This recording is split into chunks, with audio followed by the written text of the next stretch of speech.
Les interrogations autour du processus de Nairobi. Parler d'un retour sur le processus de Nairobi voudrait sous-entendre qu'il y a eu un départ, et ce n'est pas le cas.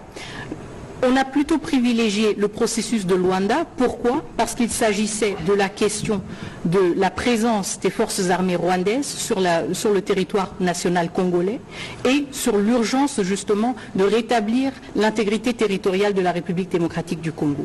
En parallèle, évidemment, il y avait le processus de Nairobi qui a eu un peu moins de visibilité, si vous le voulez.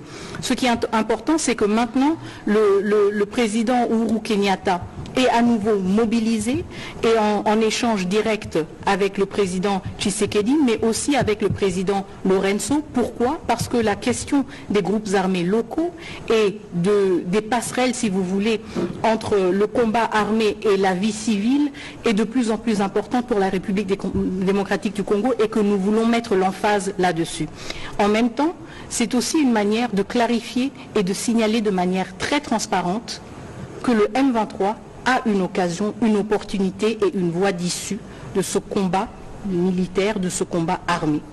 Donc le processus de Nairobi est redynamisé, il est dynamique et il offre justement des perspectives pour les groupes armés congolais actifs dans l'est de la République démocratique du Congo, et il a évidemment un caractère complémentaire, si vous voulez, à certains aspects du processus de Luanda.